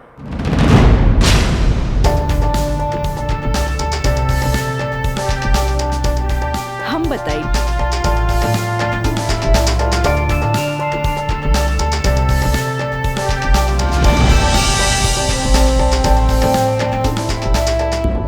मिलॉर्ड, हम चाहे कि ये केस हम खुद लड़ी। ई रहल हमार बार ऑफ अटॉर्नी के रजिस्ट्रेशन।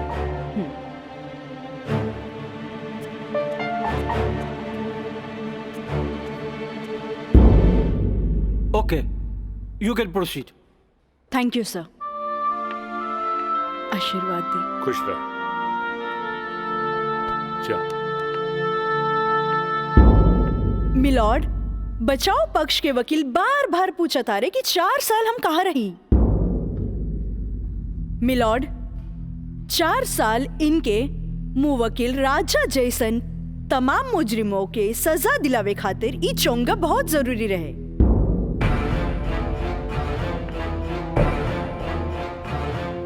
मिस्टर हैदर काज़मी साहब, अब समझ में आयल कि 4 साल हम कहाँ रही कि और डिटेल बतावे के पड़ी।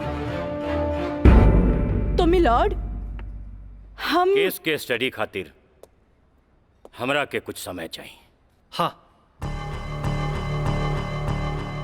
कोर्ट इंस्ट्रक्ट करती है कि राजा की शादी रोक दी जाए जब तक कोर्ट का फैसला ना हो जाए। बचाव पक्ष के वकील की रिक्वेस्ट पर यह कोर्ट मुअत्तिल की जाती है।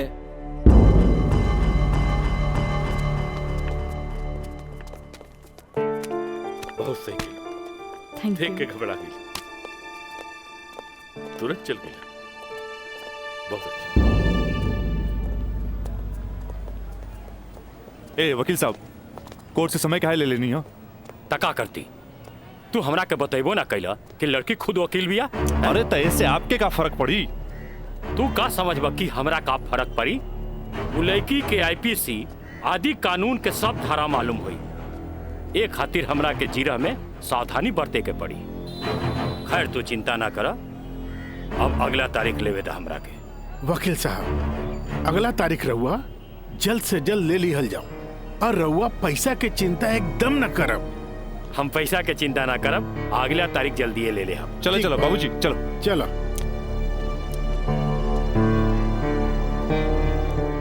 हेलो, हाँ, अब फिक्र करे के बात नहीं के। अरे तहार काम हो जाई, हम समझ गए नहीं, एकदम में समझ गए नहीं। हाँ,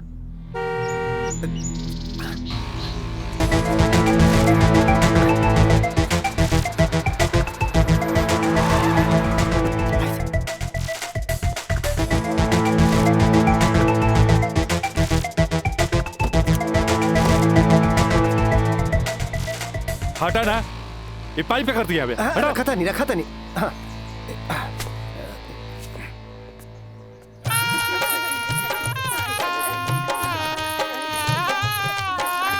बंद करो इस नौटंकी, ये शादी ना हुई। अरे हटा सब, हटा। अरे ऐसे ना शुभ बात काहे करता रहा? हम सही कहा था नहीं भाई, अभी भी आना हुई। अरे ही का? अरे तो हर दिमाग खराब हो गई लगा। बियाह करे से पहले हमरा से पूछ लेना रहा का? का जरूरत है ऐसा बियाह करे के? का करती?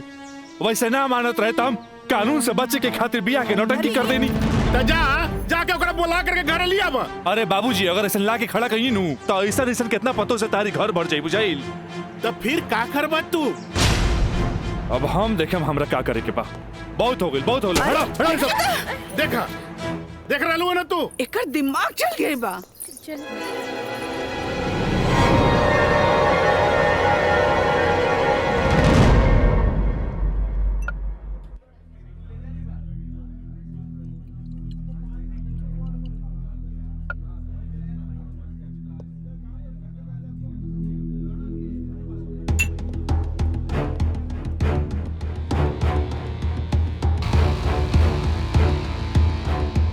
बोला राज, का बात बा? पहले पेक तो पी। बहुत दिन का बाद मिलल बा।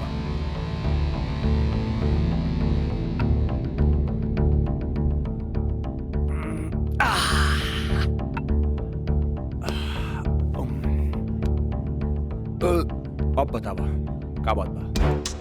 मयंक,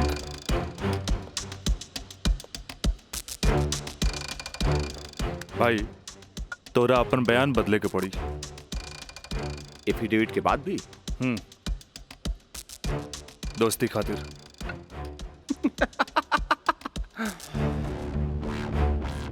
अब बयान देगा कीमत काजल 50 लाख लगल गया। बयान बदले के बाद बयान बदले का कीमत 1 करोड़। 1 करोड़? यस, 1 करोड़। कहे से कि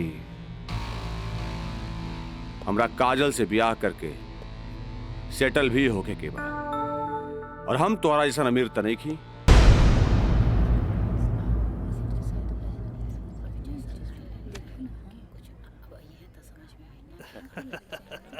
आज हम ही जीतब। केस बहुत बढ़िया बा। Order order. बचाव पक्ष अपनी बात रख सकते हैं।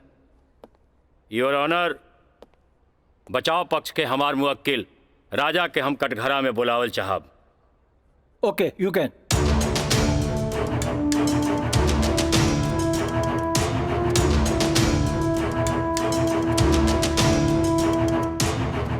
हम गीता पे हाथ रख के कसम खाता नहीं, जे भी कहब सच कहब, सच के सिवा कुछ न कहब। हाँ तो मिस्टर राजा, आप अपन बचाव में का कहल चाहते नहीं? जज साहब, हम ये बात माना तानी कि हम और ये काजल कॉलेज के दिन से एक दूसरे के चाहता नहीं। अपना अपना मर्जी से हम दोनों भाग के शादी भी मंदिर में कर लेनी। होटल के बिल और ही शादी के खर्चा कुछ ज्यादा हो गए रहे, यही से हमरा घर वापस आए के पड़ल। पर जज साहब, हमार इरादा बिल्कुल नेक रहे। हम सोचनी कि हम घर वापस आके अपना पिताजी से कुछ पैसा भी ले लहब और उनका के शादी के बारे में कुछ सच्चाई भी बता दे। जज साहब, हम बिल्कुल निश्चिंत रहे कि काजल के देख रेख ला वहां हमार जिगरी दोस्त मयंक तो बढ़ले बा। पर जज साहब, जब हम वापस लौट के गई था वहां के नजारा देख के तो हमार होशे उड़ गई। जज साहब, हमार नई नवेली दुल्हन काजल हमारा जिगरी दोस्त मयंक के बहिया में गलबहिया खेलत रहे। आई ऑब्जेक्ट मिलॉर्ड। इस सरासर झूठ बोलत जा रहलन ह। Objection overruled. मिस्टर राज, आप अपना बयान जारी रखिए। जज साहब, तब खटाक से हमरा दिमाग में एक बात याद आ गई कि कॉलेज के दिन में हमार जिगरी दोस्त मयंक हमरा से बोले रहे कि वो काजल के पसंद करेला और ये काजल भी ओकरा के पसंद करेली। पर जज साहब, हम सीधा साधा आदमी हो मेरा तेकरा देवर और भाभी के मजाक के रिश्ता समझ लेनी। लेकिन जज साहब ई सरासर झूठ बोलने जा रहल बारन। I object milord. हमार दरख्वास्त बा वकील साहिबा से कि इनका जे कुछ भी कहे के बा बुलैला पे कटघरे में आके कही है।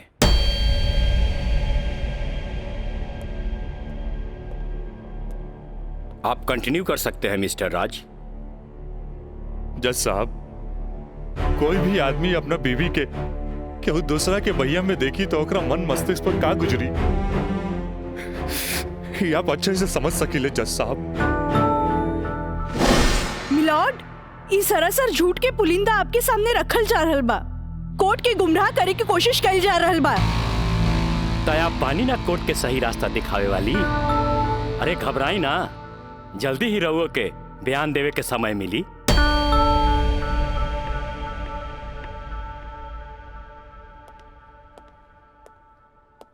You continue, Mr. राज। जज साहब, समय के साथ साथ हम तो अपना आप के समझा लेनी और एक बुरा सपना समझ के हम सब कुछ भूल के काजल के अपनावे खातिर भी तैयार रही। हम आज भी काजल के अपन धर्म पत्नी मानी ले, अपन धर्म पत्नी मानी ले हम काजल के। That's all, my lord। हम चाहत कि वकील साहिबा काजल सिन्हा के कटघरे में बुलावल जाए, वो भी वकील के तौर पर ना, मुद्दई के तौर पर। इजाजत है।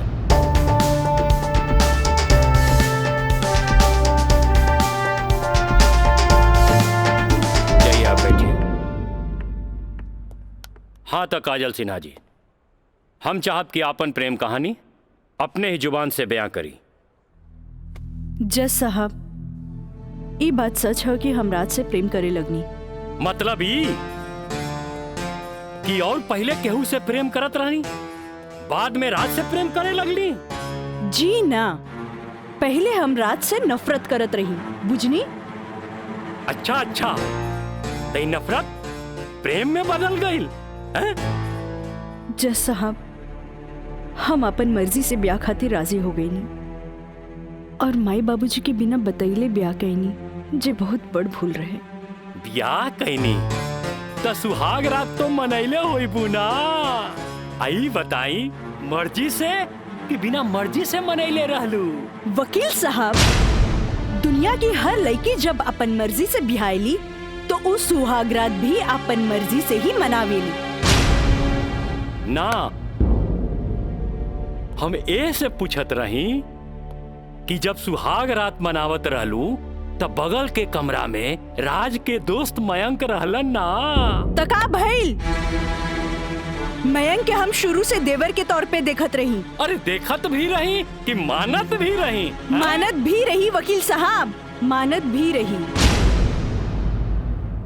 जज साहब, यहाँ तक की कहानी तो महज एक कहानी बा जे हर लड़की के जीवन में आवेला।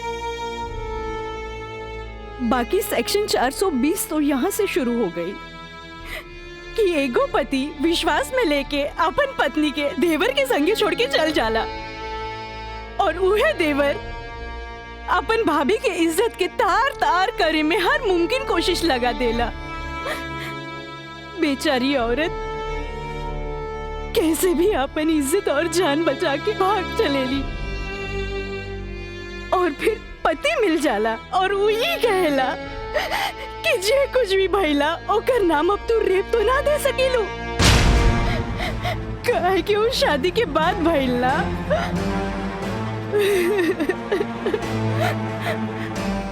और रहल बात शादी के, तो तू सो कॉल देवर से कर सकेलू,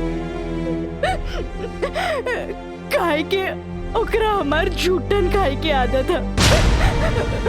जज साहब, हमार सगरो अरमान चूर चूर कर दिहल गइल। हमरा कुछ समझ में ना आयल आखिर हम करी तो का करी? हम परिवार से मजबूर हो गए नी जज साहब। हमरा जुट्टन बना देल गए। हम जुट्टन हो गई नी, हम जुट्टन हो गई। मिलॉर्ड, अब इनका मेलोड्रामा झूठ हो या साच, इसे साफ जाहिर होला ई जूठन कहां बारी। जबकि हमार मुवक्किल मिलॉर्ड एक झूठा सपना समझ के इनका के अपनावे खातिर तैयार बा। इतना ही ना मिलॉर्ड, हमार मुवक्किल के पिताजी जगदम्बिका पाल जी एक लिखित बयान में मिलॉर्ड इनका के बहू बनावे खातिर तैयार बाड़े। इले काजल, जबकि राज, उसके परिवार और यहाँ तक कि उसके पिता भी तुम्हें एक्सेप्ट करने के लिए राजी है, फिर तुम्हें क्या प्रॉब्लम है?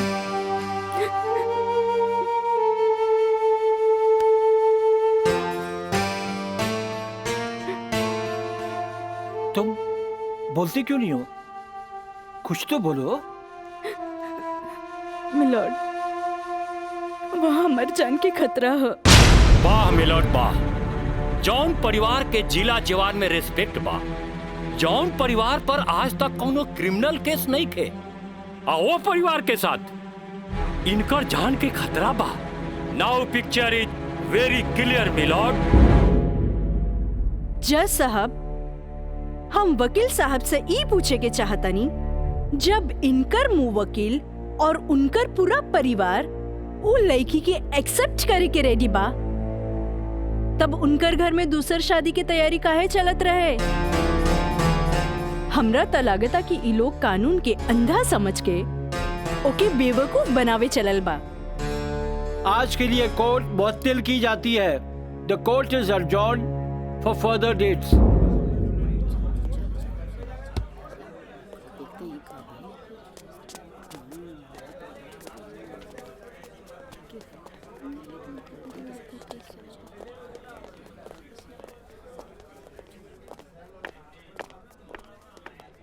वकील साहिबा, अरे वाह, तू तो बड़ा चालाक बड़ू हो।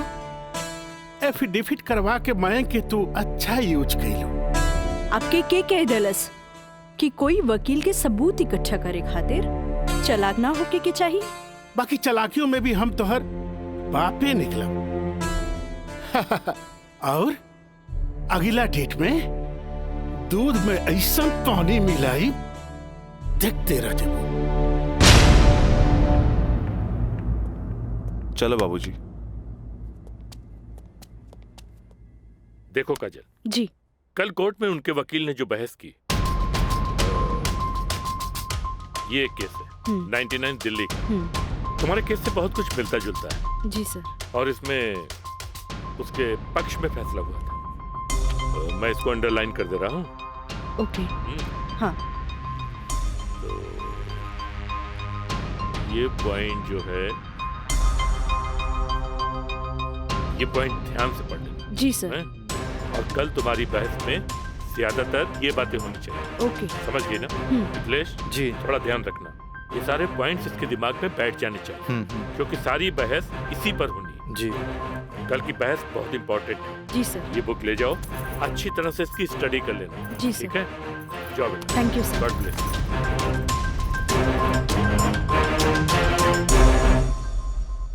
आँख कहेली कि एक नया इंसान देख ले, लेकिन दिल कहेला कि न।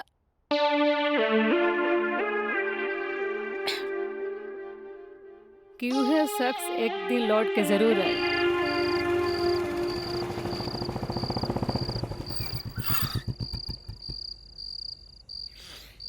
जफाव ने मारा, वफाव ने मारा। निराली, अरे निराली, मुझे तेरी अदाओं ने मारा।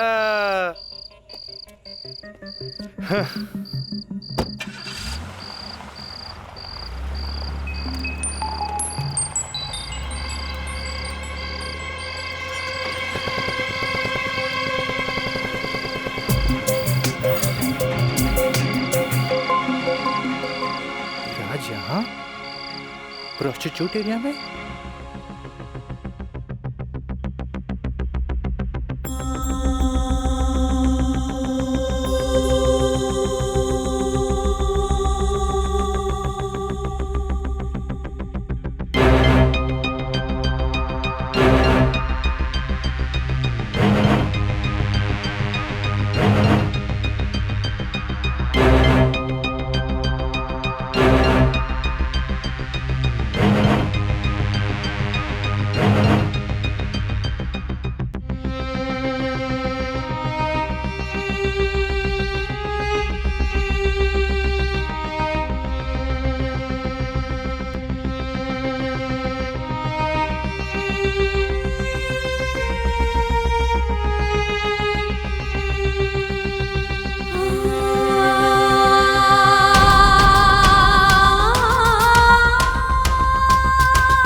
कैमरा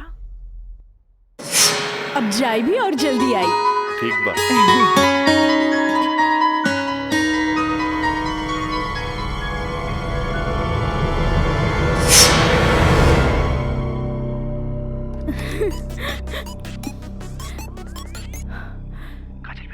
हाँ काका, काजल बोला तानी। काजल बिटिया काम हो गई। काम हो गई काका? जल्दी से 3 कोनवा पर आ जा। ठीक है काका, आवतानी। का बात है? केहू देखत तो नहीं खे? इला तार दिहल कैमरा और ई रहल कैमरा के चिप बिटिया। हे भगवान, बहुत बचबुचा के आइल बानी ताकि केहू के शक ना हो। थैंक यू काका। अरे रिका बिटिया, देखा बिटिया, भगवान के घर में देर होला, अंधेर नहीं खे, और भगवान तारा बहुते कामयाबी दी है। अच्छा बिटिया जी। अच्छा बिटिया, हम जाता नहीं। ठीक बा।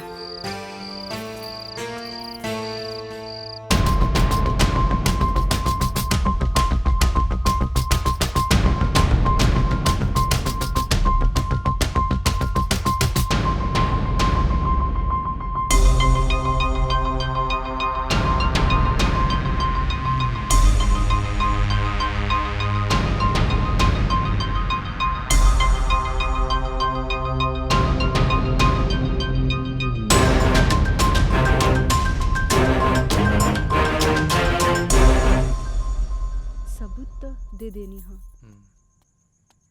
बाकी सर आ गए।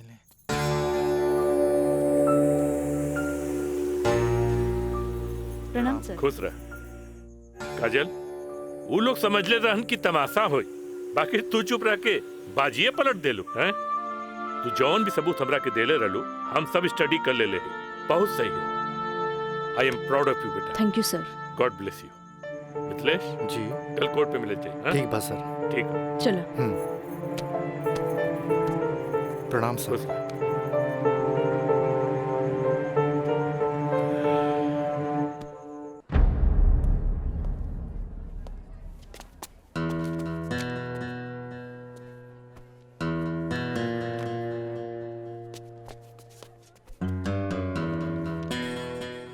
अदालत की कार्रवाई शुरू की जाए। जा बेटा।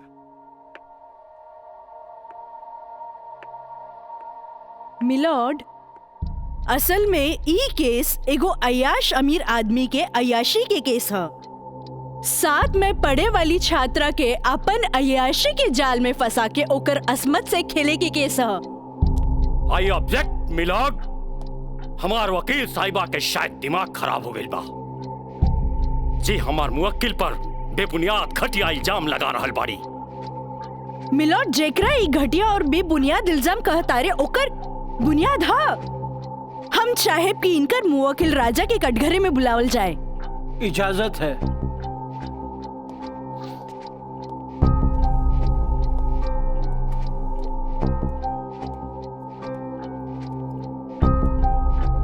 जज साहब, ई उहे आदमी ह जे लड़की के चाय के कुर्बा समझेला, जेके पिया और फेंक द। इनकर अयाशी के सबूत के तौर पर हम अपन एगो गवाह पेश करे के चाहतानी। इजाजत है।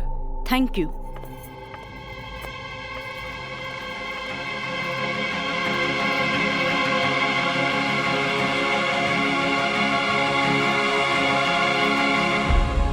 जज साहब, इस शहर के जानल मानल तवाइफ कस्तूरी बाई ह। हाँ त कस्तूरी बाई, ई जे सामने कटघरा में खड़ा बाड़न, का आप इनकरा के पहचाने ली? अरे इनकरा के कैसे न पहचाने? ई तो हमार पुराना ग्राहक राजा हवन। Good, thank you. अब जा सकेनी। हाँ तो जज साहब। I object milord. हमार वकील साहिबा हमार पर्सनल क्लाइंट के केस के रुख के बदलल चाहता रही। आखिर केस के ई बात से का वास्ता? वास्ता हाँ जज साहब, वास्ता हाँ। जॉन परिवार के रिस्पेक्ट के गुणगान हमार वकील साहब करत आ रहल बारन, वो परिवार के एक लौता बेटा के चरित्र से वास्ता कैसे ना रही? बताइए जज साहब। अब हम अपन अगला गवाह राजा के कॉलेज के प्रिंसिपल एनके गॉड के पेश करे के चाहता नहीं। इजाजत है। Thank you. प्रिंसिपल श्री एनके गौड़ हाजिर हो।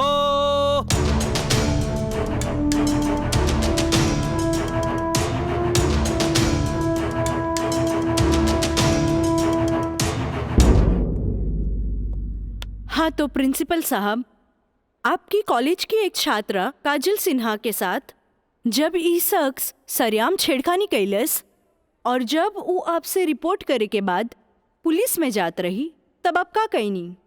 हम ओकरा के पुलिस में जाए से रोकनी और राज के हिदायत देनी कि आपन आदत से वो बाज आवे, काहे कि हम ना चाहत रही कि रसूखदार परिवार पर कोई आँच आवे। Thank you.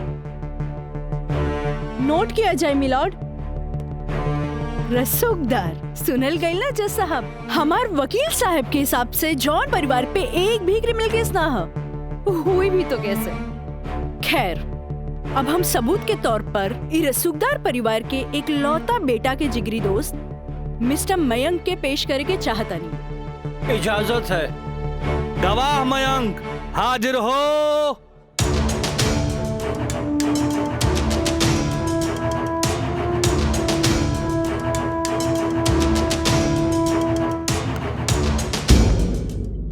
हाँ तो जज साहब। जज साहब, हमार वकील साहिबा खामोखा अदालत के वक्त के बर्बाद कर रहल बाड़ी और उस सवाल के जवाब देवल नहीं की चाहत जेमे बियाहता के पति और पति के पूरा परिवार बियाहता के रखे खातिर तैयार बा।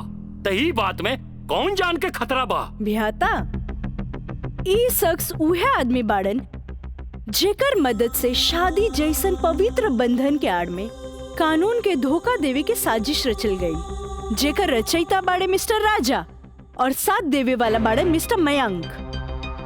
हाँ तो मिस्टर मयंक, तू अपन जुबान से ही उस सो कॉल्ड शादी के आंखों देखा हाल बतावा। वैसे मिलॉर्ड, सबूत के तौर पर हम अदालत में एगो वीडियो क्लिप पेश करे के चाहतन। Thank you sir. Objection milord, यहाँ कोनो टीवी शो नहीं खे। अखामोखा वकील साहिबा हमनी के और अदालत के वक्त के बर्बाद कर रहल बाड़ी।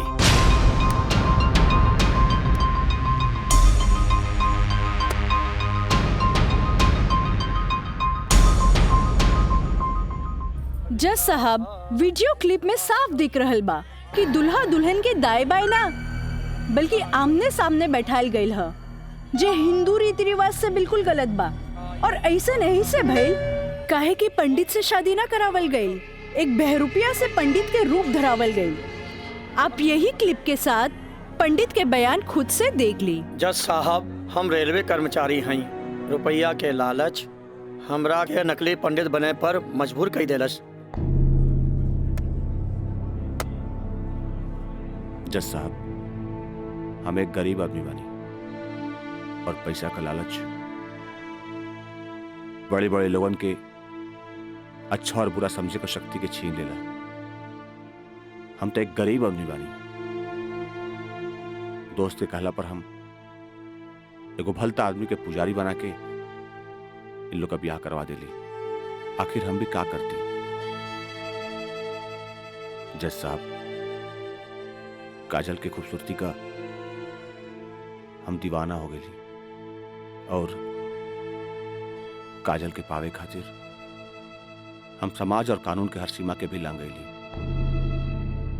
हाँ तो जज साहब, हमार दूसरा वीडियो क्लिप देखी जे ई साबित कर दी कि धारा 420 से शुरू हो करके धारा 376, 375, 362, 361, 120B के उ लड़की के साथ अंजाम दिल गल बा। और जज साहब लगे हाथ हमार दूसरा वीडियो क्लिप भी देख ली प्लीज।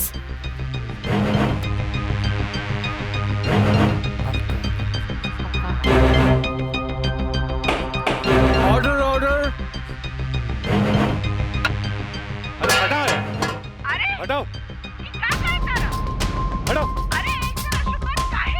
हम सही कहा था भाई, अभी बियाह ना हुई। तोहरा के बियाह करे के कौन कहले रहे? तो का करती? वैसे ना मानत रहे तो हम कानून से बचे के खातिर बियाह के नौटंकी कर देनी। जाके ओकरा बुला के घर लिया। अरे बाबूजी, अगर ऐसे ला के खड़ा कहीं नू तो ऐसा कितना पतों से तारी घर बढ़ जाई बुझाई।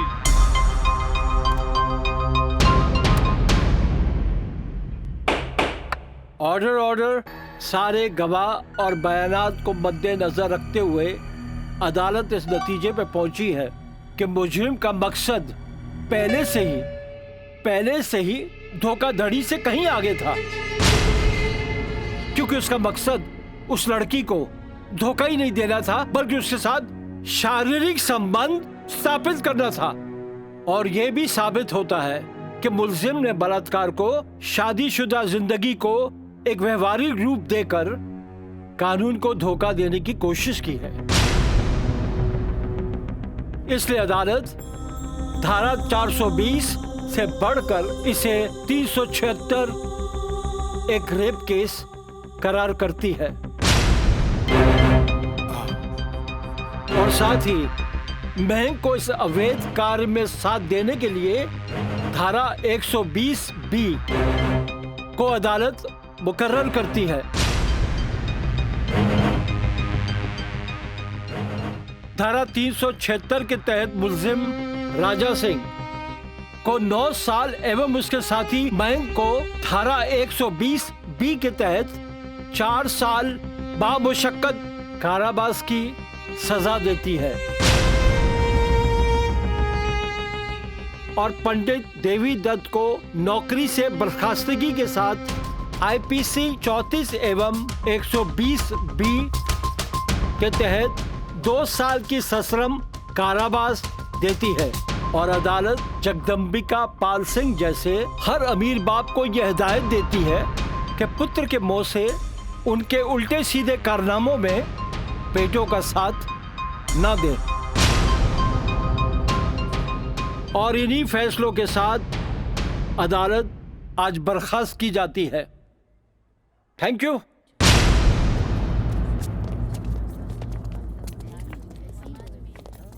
सर,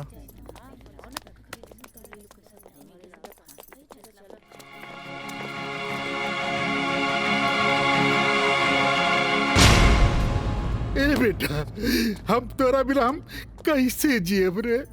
ए बाबूजी, हम आज बात जान गए नहीं कि झूठ कितना भी ताकतवर क्यों ना होके सच के आगे हमेशा छोट पड़ जाला। एक औरत अगर अपना आदमी के बना सकेली तो वह औरत अपना आदमी के बर्बाद भी कर सकेली।